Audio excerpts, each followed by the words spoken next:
Hello students, welcome to today's class.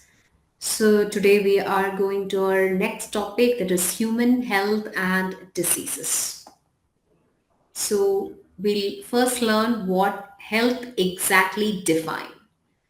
So health is a condition of being sound in body, mind or spirit, especially freedom from physical disease or pain. So we can say that health is defined as a state of complete physical, mental, and social well-being. And the factors that influence the health include the genetic disorders, that is the deficiencies a child born with, and also the deficiencies or the defect child inherit. That means a child can be born with a disorder. It could be by a random mutation, and also it could be by a deficiency or a defect the child inherit from the parents. That is the inheritance or heritability from parents. Now, the second one is infections. This is because of the microorganisms like bacteria, fungus, virus, etc. So these organisms induce or trigger an infection in our body which can harm the normal physical, mental as well as the social well-being of our organism. Now, next one is a lifestyle. That is a lifestyle diseases. The food we take, the water we consume, the rest and exercise of the body, the habits do influence the health. So health is generally means free from illness, disease, injury or pain or lack of physical fitness. Healthy people are efficient at work, which increases the productivity and brings economic prosperity. And also it increases the longevity of people and reduce infant and maternal mortality. So if a person is healthy, that means he can be doing his work efficiently with higher productivity. He can bring prosperity, economic prosperity. He can live for a long period of time. He can produce a future generation who is healthy. That means it can reduce the infant and maternal mortality. Now, what are the characteristics of a good health? It should be free from sickness and disease, free from unnecessary anxiety, free from social and physiological tensions. Self-confidence should be there, feeling joy, happiness in living, and the ability to work efficiently and its best. So now what is disease? So disease is any condition which interferes with the normal functioning of the body and impairs the health. That is called disease. And there are two types of diseases, that is congenital diseases and acquired diseases. Diseases are the inborn or the genetically inherited diseases, whereas acquired diseases are developed or seen after the birth and it is not inheritable, it is non-inheritable. Okay, now let's look into congenital diseases first. As I mentioned, it is because of the genetic reasons or it is by birth in a organism. So this disease is due to gene mutation. For example, hemophilia, color blindness, sickle cell anemia, etc. And the disease due to chromosomal mutations as well. There is Down syndrome, Klinefelter syndrome, etc. Coming to acquired diseases, they are communicable or infectious diseases. That is airborne, waterborne, foodborne, by physical contact or vectors like bacteria, virus, protozoa, helminths, fungus, etc. And non-communicable or non-infectious diseases are also included in acquired diseases. That is the deficiency diseases, for example, diabetes, that is having increased glucose in the blood or decreased insulin level in the blood. Then degenerative disorders like arthritis, cancer, allergy, etc. Now, what are the common diseases in man and the terms related to it? So first, let's explain what is disease agent. So any substance which cause a disease by its excess or deficiency or absence are called disease agent. For example, if your body is having excess any biomolecule like glucose or cholesterol or like deficiency, for example, deficiency like vitamin D or hemoglobin or like any kind of electrolyte like sodium, potassium, etc. or the absence of any kind of substance. That is a disease agent. Now, moving to the next term, that is pathogens. So, organisms belonging to bacteria, viruses, fungi, protozoans, helminths, etc., which cause disease are called pathogens. So, microorganisms which cause disease are called pathogens. And pathogens act as parasite by living on or in host and cause the harm to the organism. So once the pathogen enter the host body, it multiply, it interfere with the normal vital activities which result morphological and functional damage to the organs. So pathogens after entry into the host adapt itself based on the environment. Now, let's look into different diseases. That is the communicable diseases around the environment. We have so first one is the typhoid. So here you have to learn about the causative agent, the causes, the symptoms and the confirmation or the method to detect the diagnosis method of the disease. So the causative agent is Salmonella typhi and the organism it is a bacteria.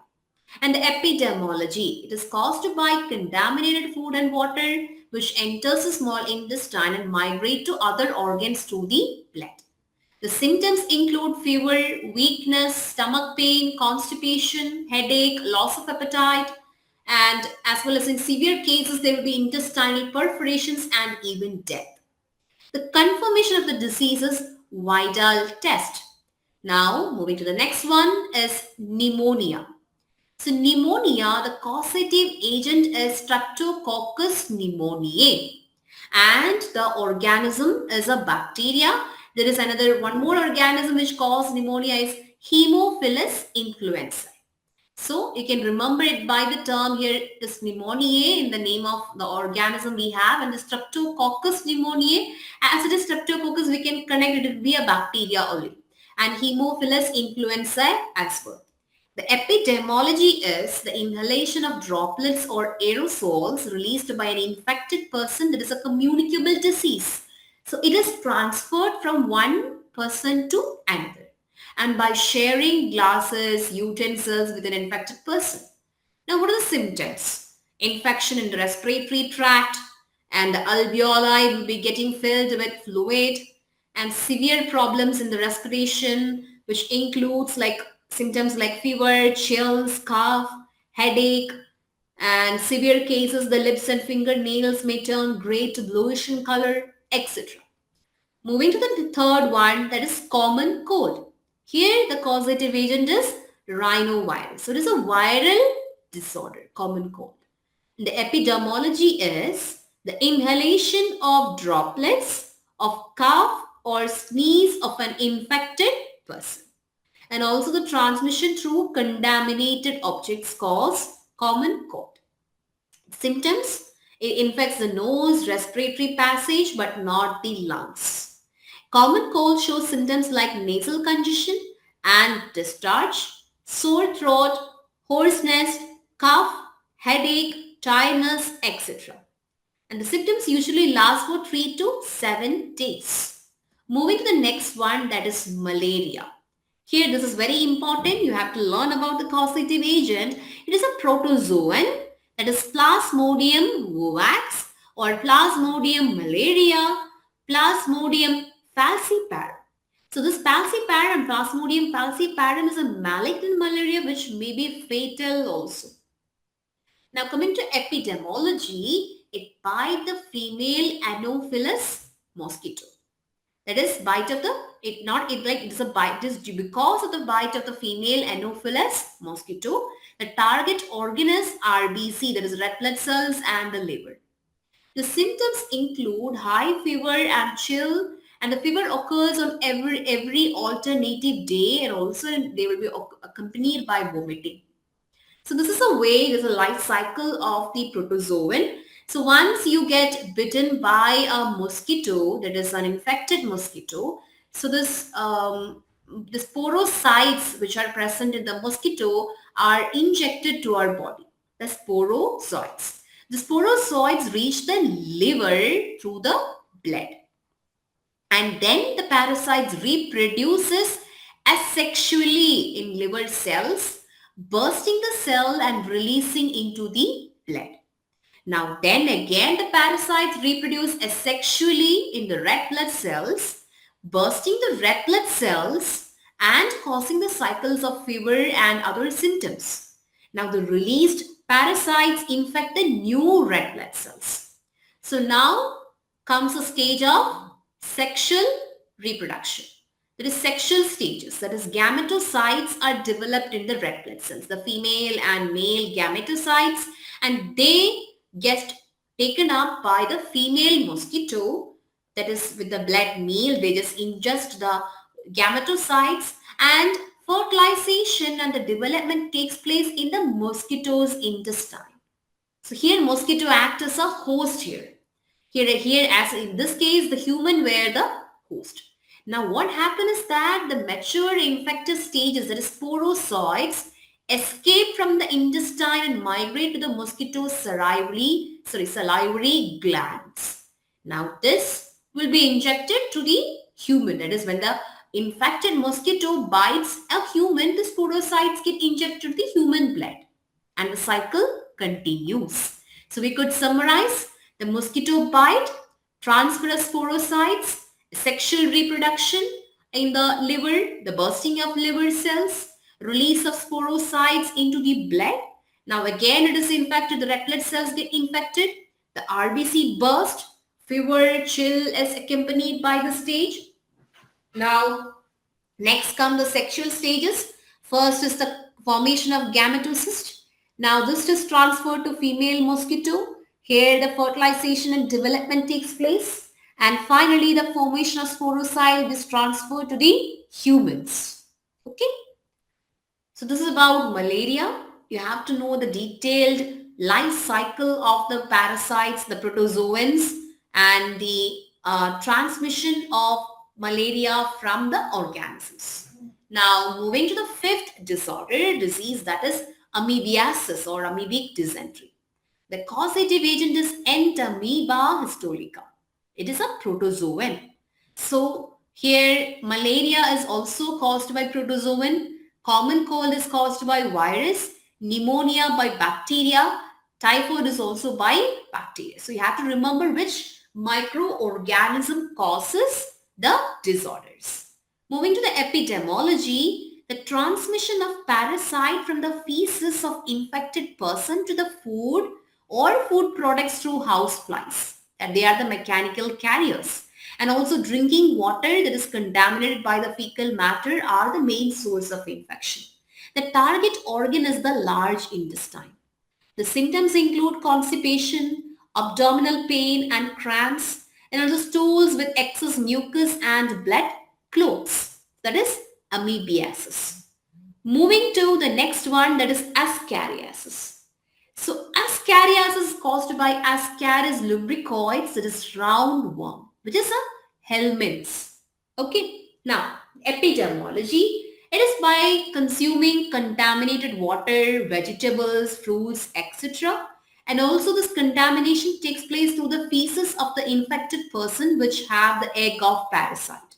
The target organ is intestine. It is somewhat similar to the case of amoebiasis except the causative agent. It is the amoebiasis is caused by the protozoans and here ascariasis is caused by the helminths.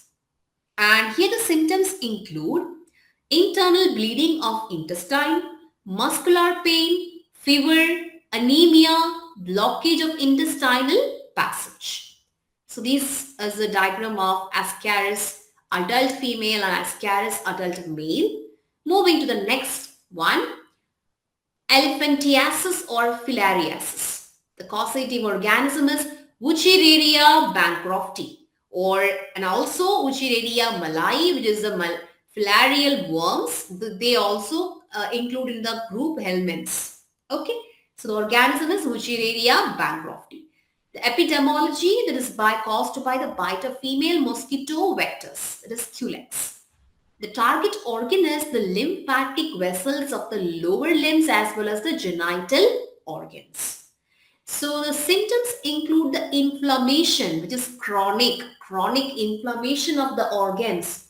Like it happens due to it, like it happens it will take a long period of time for this to occur happen. It is happening in the lymphatic vessels, which results in the appearance of elephant-like leg, that is elephantiasis, deformation of the genital organ as well.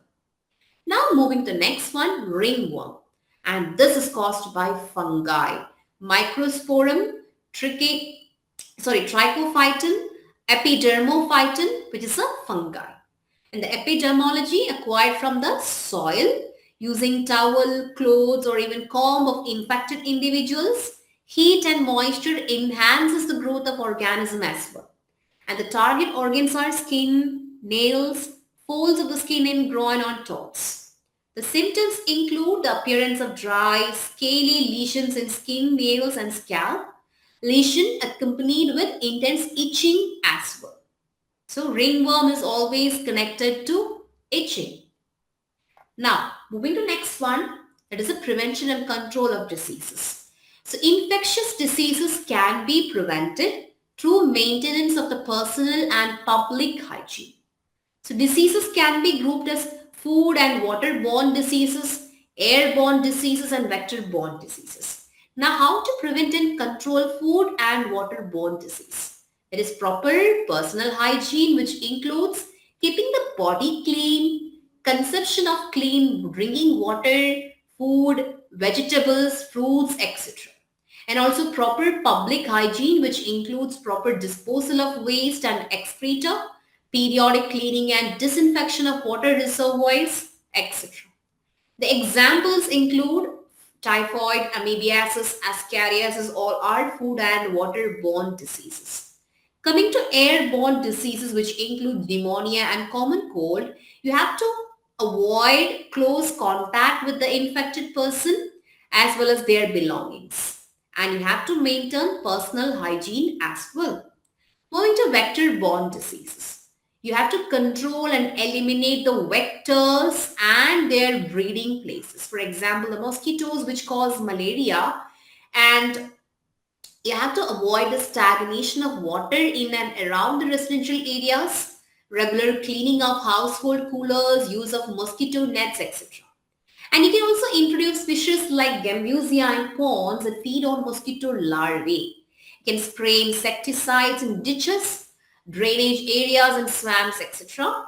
And you have to be well equipped with doors and windows with wire mesh to prevent the entry of mosquitoes. The common vectors include Aedes, Culex mosquitoes, the house flies, etc. And you can also prevent the disease by taking vaccinations and immunization.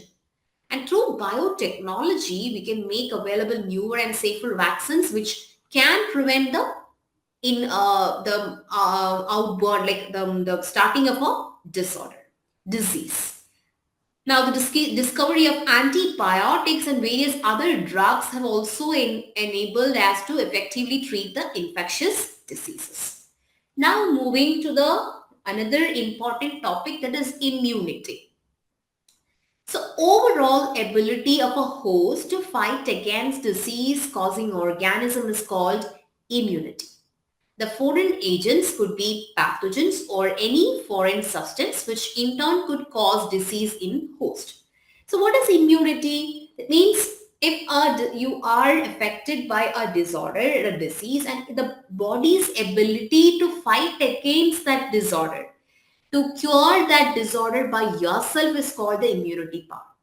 There are two types of immunity, that is innate immunity and acquired immunity. Innate immunity is present from the time of birth. It is not pathogen specific. That means by birth itself, our body will be having the ability to prevent the pathogens or any kind of foreign particles or any damages will be which were happens to our body has that ability to heal ourselves. Coming to acquired immunity, it is not from the time of birth and it is pathogen specific. It is just opposite to innate immunity and it is conferred based on the memory that immune system have for that pathogen. That means once you got infected by a pathogen, our body keeps the memory of that particular pathogen and will be alert the next time once the pathogen infects our body. Okay. So we have two kind of immunity, innate immunity and acquired immunity as we discussed here. Innate immunity is inborn and acquired is like by your lifetime you acquire it. It is two type, natural and artificial. Natural is again classified into active and passive. Artificial is also classified into active and passive. Let's look into the innate immunity first. As I mentioned, is non-specific type of defense which is present at the time of birth. And it is provided by different barriers which prevent the entry of foreign agents in body. Now it consists of four types of barriers: physical, physiological, cellular, and cytokine. Coming to physical barrier. Physical barrier prevents the entry of microbes into the body which comes in contact with the body. For example, the skin, which is a main barrier which prevents the entry of the microorganism. We are having an outer coating layer which never directly allows the organism to enter our body. We need an infection or a burn or a cut which allows the entry of organism. That is why after a wound, it gets infected by the organisms because there is an opening for the entry of the organism. Next one is a mucus coating which present in the linings of respiratory, gastrointestinal and urogenital tracts which also which act like a barrier for the microorganisms. They will be trapping the organisms actually. Okay. Now, next is a physiological barrier. The body's secretions of the body which act as a physiological barrier prevents the microbial growth actually. For example, the acid present in the stomach, saliva in the mouth, tears in the eyes are the examples of physiological barriers. Moving to the next one, cellular barrier. Certain cells of the body will eradicate the microbes and provide immunity. They act by engulfing the pathogen and destroying them by secreting certain chemicals against them. For example, the macrophages will engulf the bacteria and destroy them. And there we have the lymphocytes which releases certain chemicals which cytotoxic lymphocytes which kills the particular pathogen. So these all are done by mainly the WBC, that is white blood cells or the leukocytes, the tissue which mainly act as the cellular barrier. Coming to cytokine barrier, which includes the proteins, especially they are called interferons. They protect the healthy cells from the invasion of pathogens which are secreted from the virus infected cells. So interferons protect the non-infected cells from further viral infection. Now moving to acquired immunity. We are done with the innate immunity, moving to acquired immunity. So it is a pathogen specific and characterized by memory. So they are pathogen specific and characterized by memory. So when a pathogen encounters the body for the first time, the body responds by producing initial response. That is called primary immune response, which is of low intensity. Whereas coming to the secondary immune response, that is when the same pathogen encounters the body again, it elicits a highly intensified secondary immune response. Okay. Now, the second response produced in the body is due to the memory of the first encounter of pathogen. We already discussed it. Now, coming to the types of acquired immunity. There are two types of acquired immunity, that is antibody mediated and second is cell mediated. Antibody mediated immunity is called humoral immunity. Coming to tissues involved in acquired immunity, they are B lymphocytes and T lymphocytes. B lymphocytes produce antibodies. T lymphocytes helps the B cells to produce antibodies. So lymphocytes are a class of WBC white blood cells. Okay.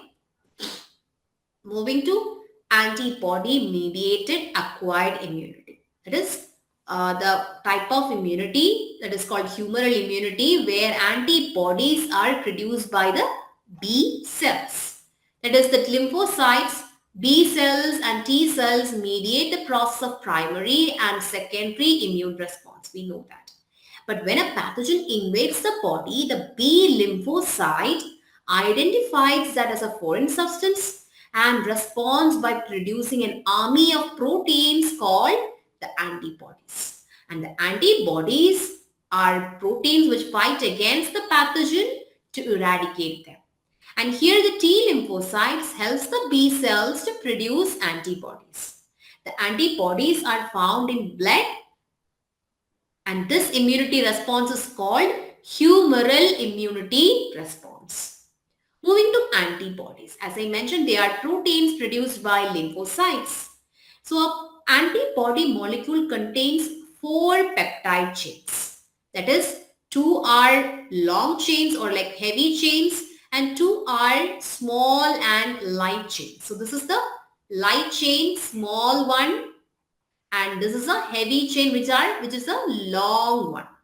Okay, and it is represented by H2L2, 2 heavy chain, 2 light chain. And the antibody is made up of variable region and a constant region. So this is the variable region. Okay, VH and VL, that is variable heavy chain and variable light chain, and this is the constant region. That is constant light chain and constant heavy chain. So the region that changes to various structures depending on the differences in antigens is called the variable region. And the region that has a constant structure is called constant region. Easy, right? Moving to next part, that is cell-mediated immunity. Till now we were discussing about the antibody-mediated immunity or humoral immunity. Now we are moving to cell-mediated immunity. So cellular immunity occurs inside the infected cells and it is mediated by the T lymphocytes, which includes macrophages, neutrophils, etc. So the pathogen's antigens are expressed on the cell surface or on antigen presenting cell. Now, the T lymphocytes produced at the bone marrow differentiates in thymus into T lymphocytes, and it does not produce antibody. It directly acts on the antigen. So directly the T lymphocytes will be acting to the antigen. So when the antigen enters into the body, the antigen specific T lymphocytes get stimulated and becomes active, and they multiply rapidly to produce a number of cloned cells. Now, as I mentioned, there are 2 types of acquired immunity, active and passive. Coming to active immunity, they are slow process. They take time to give its full effective response. For example, when we are giving some kind of, like when a body is injected by a particular microbe, that means when a microbe enters our body, we'll get triggered, like the antigen is entering, and for example an antigen is entering our body, and as a result the B cells will get activated and they will produce antibodies with respect to the particular antigen, and this antibody will be fighting with the antigen, isn't it?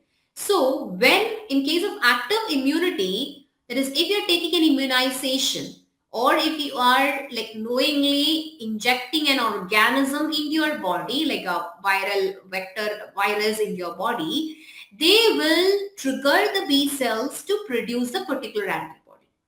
So microbe enters the body and identified by the B and T lymphocytes as an antigen and responds to that body by producing antibodies specific to that antigen. So, by active immunity, it is generated by the body due to injection of mild natural microbes during immunization or vaccination, or when an infectious organism enters the body during natural infection also. It could be anything, either natural or an like you're intentionally injecting an organism into your body. So these antibodies act against the pathogen and provides the immune response. It is natural as well as acquired one. Now moving to passive. Passive is a quick process and it does not take time to show immune response. Here you are injecting ready-made antibodies of the pathogens, and this ready-made antibodies will be specific to particular antigen, and it is directly injected into the bloodstream so that the body develops the immune response against the pathogen in the absence of pathogen due to antibodies. So when a pathogen invades the body, the immune response is quickly shown. Since antibodies are directly injected, the B and T cells responsible to produce antibodies does not involve. So we have quick immune response. For example, the colostrum, there is a yellowish fluid secreted by the mother during initial period of lactation. They do have IgA antibodies which provide the immunity to infants, and fetus also get some antibodies through placenta. Okay, so this is an example for passive immunity, which is also innate natural immunity. For example, the colostrum. Now moving to vaccination. So vaccination, that is, you are injecting some dead or attenuated or inactive microorganism into your body to trigger immune response in your body. So antigenic proteins of pathogens or activated or weakened pathogens are called vaccines, which are introduced into the body. So this vaccine consists of what? The antigens of the antigen proteins of the pathogen, or weakly the virus, the pathogen itself, the virus or we say pathogen itself is like they are activated or weakened pathogen is introduced into your body. They're weakened actually. Okay. So the antibodies produced in the body against these antigens would neutralize the pathogenic agents during actual infection.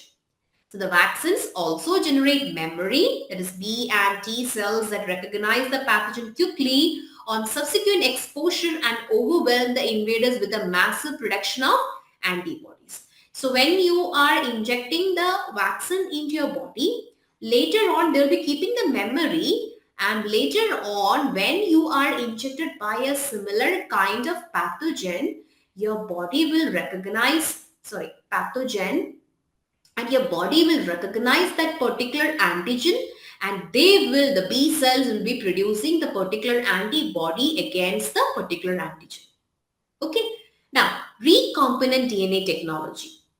That is, antigenic polypeptides of the pathogens are produced in bacteria or yeast by using this recombinant DNA technology, and these polypeptides are used as like vaccines as well. And the vaccines produced using this approach allow the large-scale production and hence a greater availability for immunization. For example, the hepatitis B vaccine produced from yeast, the recent one, the corona vaccine, the Covishield vaccine, which is synthesized by this recombinant DNA technology as well. Now, immunization. This is about the vaccination which is specific to particular disorder. Coming to immunization, it is a process whereby a person is made immune or resistant to an infectious disease. So here we are curing a particular disorder, and here we are getting ready for a particular, we are not getting ready, we are defending that particular disorder. That we are getting resistant to an infectious disease by administering a vaccine.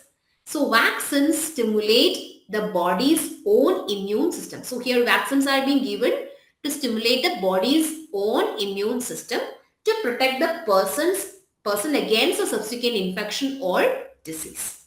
Two types of vaccines are there, active and passive.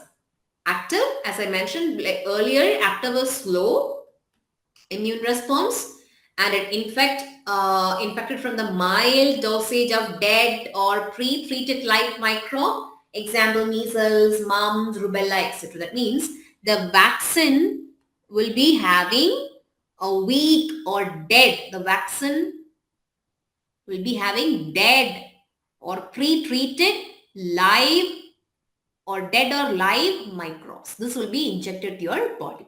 Hmm?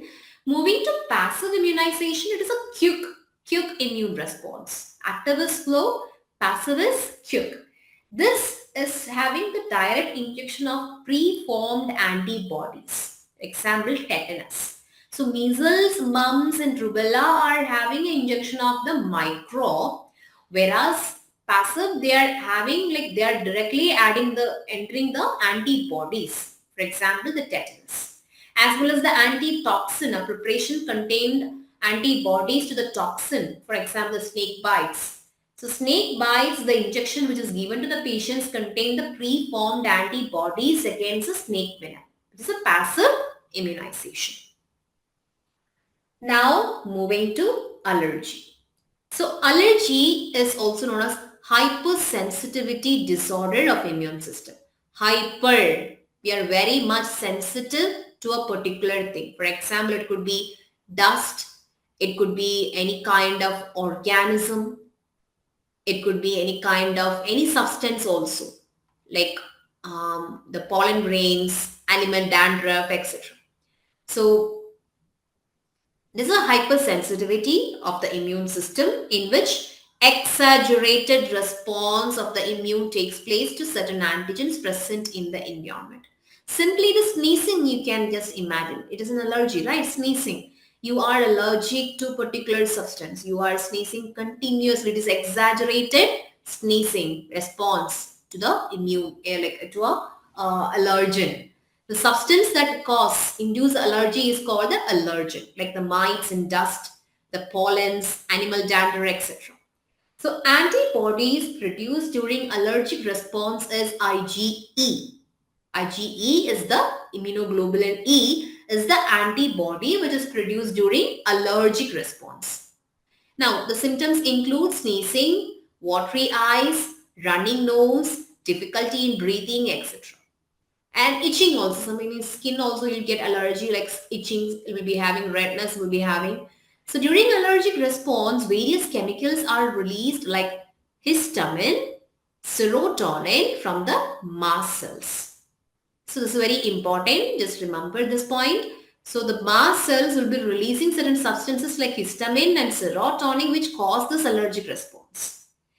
Diagnosis of allergic response involved injecting small dosage of possible allergens, and various reactions are observed, because before surgery and all we have, like you might have noticed that we check for the allergy test for the drugs and all, having a skin test having done before the surgery to find out whether the patient is allergic to the drug or not.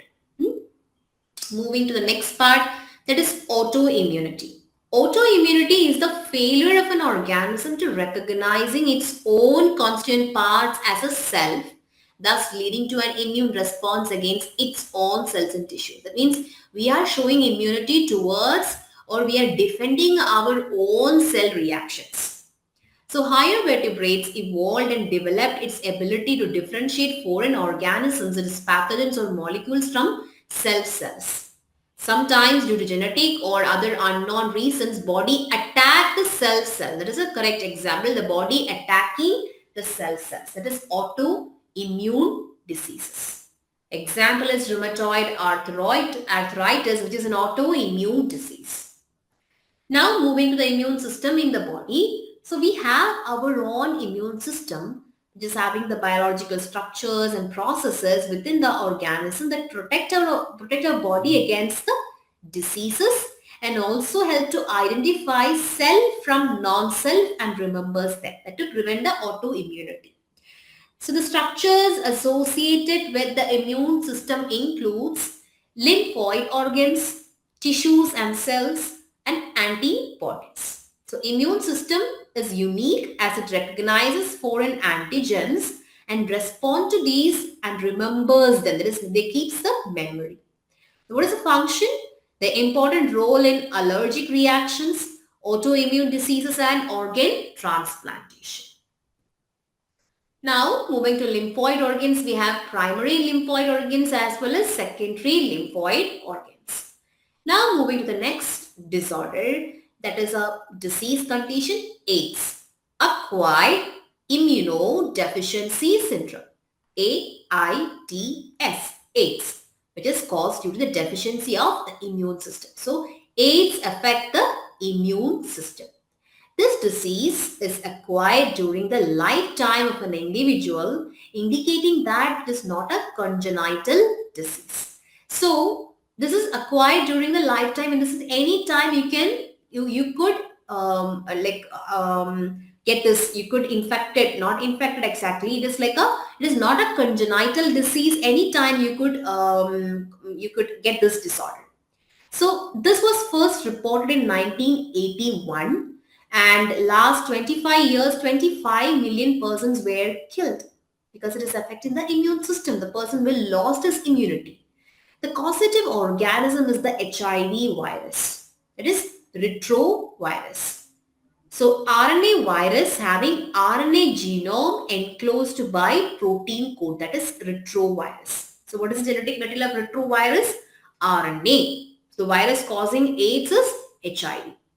Now the modes of transmission of HIV infection are sexual contact with infected person, by transfusion of contaminated blood and blood products, by sharing infected needles as in case of intravenous drug abuses, from infected mother to her child through placenta, and also individuals with multiple sexual partners, drug addicts who take drugs intravenously, individuals who require repeated blood transfusions, and children born to an HIV-infected mother have high chances of AIDS. The cause of HIV infection is the body fluids, only not by touch or physical contact. So it takes few months to few years, 5 to 10 years between infection and appearance of AIDS symptoms. Now moving to the next disease, cancer or malignant tumor. It is a group of disease involving abnormal cell growth with the potential to invade or spread to other parts of the body. Considered as one of the major cause of death all over the world right now in this current era, due to its severity process of oncogenic transformation of the cells, its treatment and control requires most intense areas of research in biology and medicine. So it is like a cell dividing randomly, like they are uncontrollably dividing into multiple cells. That is the cancerous tissue. Cancer can be induced by external factors as well, that is carcinogens. What are the causes of cancer? So normal cell can be transformed to a cancerous cell by physical, chemical and biological agents. And these agents are called carcinogens. Physical agents, that is the ionizing radiations, X-rays, gamma rays, non-ionizing radiations like UV rays also. Now chemical agents, the tobacco smoke, sodium azide, methyl ethane, sulfonate, etc. Biological agents include certain viruses called oncogenic viruses, which have a gene called viral oncogene that induce the transformation of neoplastic cells. Now, cellular oncogenes, that is a gene in DNA, which oncogene, that is a gene in DNA, which cause the development of cancer. Or proto-oncogenes in normal cells, when activated, lead to oncogenic transformation of the normal cells. They will be coding for any kind of proteins which develop cancer in our body. Now moving to the mechanism of transformation of cancerous cells. So the cell grow and differentiation is highly controlled and regulated in normal cell, whereas it lack in the cancerous cell.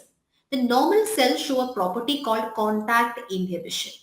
That means None of the cells will be in contact to, like they will be not like in a bunch of cells. They will not be like collected so much closely together. So in case of cancerous cells, they lose this property. As a result, the cancerous cell just continue to divide, giving a masses of cells called tumors. Now, type of tumors, benign and malignant. Benign tumor, it remain confined to their original location. They do not spread to other location. They cause little damage. Malignant tumor, it will be like mass of proliferating cells called neoplastic or tumor cells. They grow very rapidly and invade and damage surrounding tissues. And these cells actively divide and grow. They also starve the normal cells. The cancerous cells escape from the site of origin and moves to the distant place by blood. Wherever they get lodged, make the normal cells cancerous. And this is called a metastasis. That means the cancerous cells spread this particular character to the nearby cells and convert the normal cells to cancerous cells. That is called a metastasis. You can see here, this is a benign tumor, non-cancerous. They just grow only locally and cannot spread by invasion or metastasis. Whereas the malignant tumor, they invade the neighboring tissues and enter the blood vessels and metastasize the different sites. Now, detection of cancer by biopsy, histopathological study, radiography like X-rays, CT scan, MRI, as well as antibody testing is also done. Now, treatment includes surgery, radiation therapy, chemotherapy, immunotherapy, and also some are treated by cryosurgery, like cryosurgery and also laser therapy. The drugs and alcohol abuse. Next topic. So drugs, that is chemical substance which has biological effect on human and animals. So drugs commonly abused includes opioids, cannabinoids, and coca alkaloids. So you should have proper education and guidance which enable to safeguard themselves against these dangerous behavior patterns and follow a healthy lifestyle. So coming to the drugs, opioids. Opioids bind to opioid receptors in the central nervous system and also gastrointestinal tract. The example includes morphine as well as heroin. Morphine is obtained from the latex of poppy plant, that is Papaver somniferum, and they are having sedative as well as painkiller effect, and they are used to reduce the pain after surgery. Moving to the next one, heroin. They are chemically diacetyl morphine. They are bitter in taste, white in color, odorless, crystalline compound. They are obtained by acetylation of morphine. They are taken by snorting and injection. They act as depressant and slow down body's function. Cannabinoids. They interact with cannabinoid receptors. And there are natural cannabinoids obtained from the inflorescence of cannabis sativa, marijuana, hashish, ganja, and charas produced by various combination of flower tops, leaves, resins of cannabis plant. They are also taken by inhalation and also oral ingestion. They affect the cardiovascular system of the body. This is very important. You have to learn it. So here heroin is affecting as an act as a depressant and slow down the body's function. And here opioids act as a sedative or a painkiller and reduce the pain after surgery. Now coming to coca alkaloids, they act as a hallucinations. They're hallucinoids. They are called coke or crack, erythrocyanone cocaine, interferes with the transport of neurotransmitters dopamine. So they interferes with transport of neurotransmitters like dopamine. They are taken by smoking. They stimulate the central nervous system and induce euphoria and increased energy. Now, hallucinogens. They are the products from plants like Atropa belladonna and Datura species which are hallucinogenic. Moving to next one, tobacco. Tobacco is usually chewed or smoked or used as snuff. It contains nicotine, which is a stimulant or their toxin as well. It stimulates the adrenal gland to release adrenaline and non-adrenaline, which increase the blood pressure and heart rate. Now coming to alcohol, it is a depressant. It affects the central nervous system. Then adolescence. So adolescents describe the teenage years between 12 and 19 and can be considered the transitional stage from childhood to adulthood. So it is a time of both disorientation and discovery. So this transitional period can bring up issues of independence and self-identity. So many adolescents and their peers face tough choices regarding schoolwork, drugs, alcohol, and their social life. So this is a very vulnerable phase of mental and psychological development of an individual. So you should have a proper guidance, you should have a proper education to control or maintain a healthy lifestyle. So the causes of drug abuse include the curiosity, the need for adventure, excitement and experimentation, which motivates children to experiment. So the first use of drugs or alcohol may be out of curiosity. Next, the stress and pressure, the perception among the youth that it is cool to smoke. TV, movies, newspaper, internet also promote this perception. Then unstable or unsupportive family structures and peer pressure can also cause a triggering of drug abuse. So this will end in addiction and dependence. That is, causes of drug abuse are curiosity, need of adventure, excitement, experimentation to escape from stress, unsupportive family and structures. Now coming to the drug effects, drop in the academic performance, lack of interest in personal hygiene, withdrawal and isolation from family and friends, aggressive and rebellious behavior, lack of interest in hobbies, change in sleeping and eating habits, fluctuations in weight. So how to prevent and control these disease? Avoid like undue peer pressure, educating and counseling to face problems, stress and accept failure, help from parents and peers and professional and medical help. Now, next we are going to discuss some past paper questions from NEET exam related to this topic. So this is from the topic immunity from July 2022. So here the question is to identify the microorganism which is responsible for the production of an immunosuppressive molecule, that is cyclosporin A. Okay, so we know that cyclosporin A is an immunosuppressive agent and it is used in organ transplantation and it is produced by the fungus Trichoderma polysporum. So option D is the correct answer. Next, now moving to the next question from the topic immunity. Question is from September 2021. Zoology, question number 93. The adenosine deaminase deficiency results into what? So coming to first one, that is Addison's disease.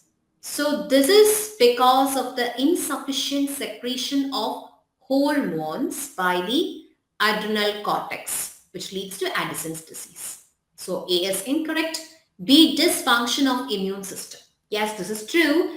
Adenosine deaminase enzyme severely impairs the immune system functionality. So option B is the correct answer.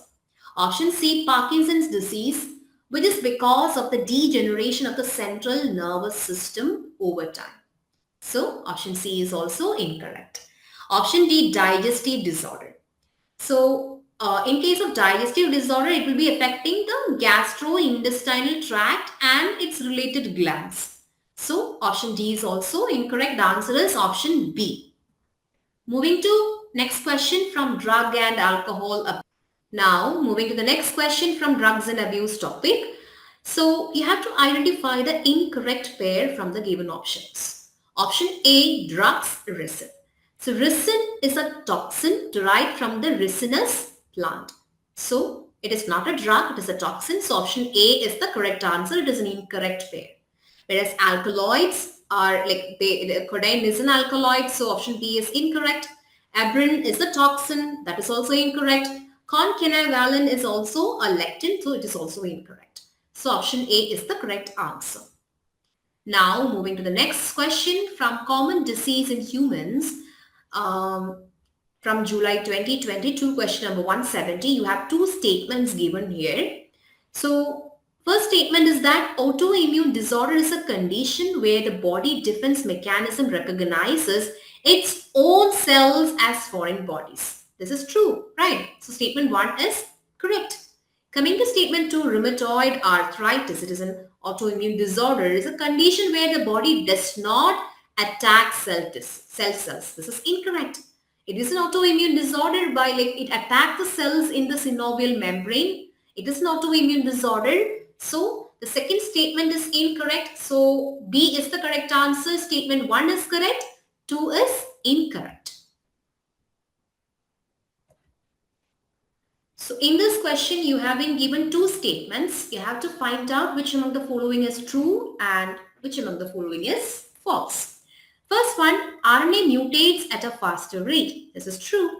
RNA mutates at a faster rate compared to DNA due to its inherent instability, making it more prone to errors during replication.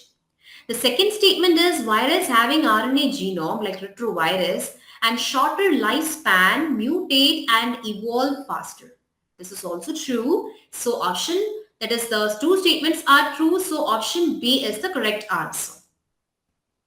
Now, this question you have to list 1 and list 2. In list 1 you have different organisms like not organisms, it is having the different diseases, ringworm, filariasis, malaria, pneumonia, and in the second column you have the organisms and you have to match them. So ringworm, we know that it is caused by a fungi. Which is a fungi? Trichophyton. So second one is having A. Now filariasis or elephantiasis is caused by Wuchereria bancrofti. So this is matching to B. And malaria is caused by Plasmodium. That is Plasmodium vivax. And pneumonia is caused by Haemophilus influenzae. So here we can say the answer is A is 2, B is 3, C is 4 and D is 1. So the correct answer will be that is A is 2, B is 3, C is 4 and D is 1. So option B is the correct answer. Okay. Moving to the next question. Here you have the drugs given, heroin, marijuana, cocaine, morphine, and you have to find out the effect of all these drugs. So heroin, we know that heroin is a depressant. So here the answer will be, that is A is to slow down body function, depressant. So this is A. Now moving to marijuana, it increases the heart rate and blood pressure. So it is related to the cardiovascular system. So this is B, effect on cardiovascular system, heart rate and blood pressure.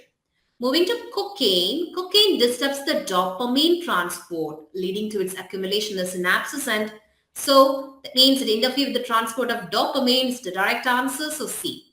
Now morphine acts as a sedative and painkiller. So this is D. So answer is option B. Moving to next question. In which blood corpuscles the HIV undergoes replication and produces progeny viruses? The answer is option B, Th cells, that is T helper cells. HIV infects the T lymphocytes, replicates and releases the progeny viruses which then attack other helper T lymphocytes in the bloodstream. So option B is the correct answer.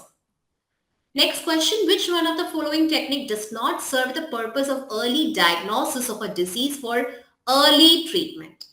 So from this option A, ELISA, enzyme-linked immunosorbent assay, it is used to detect the antibodies against the pathogen. So option A is incorrect. Recombinant DNA technology is used for early diagnosis as well. So B is incorrect. Now option C, serum and urine analysis. This will be the answer because it is not used in early disease diagnosis. So option C is the correct answer. dPCR is used for the amplification of DNA, like technique used to find out the DNA present in a sample. So option D is also incorrect. So option C is the correct answer. Now moving to next question. Which of the following statements are correct?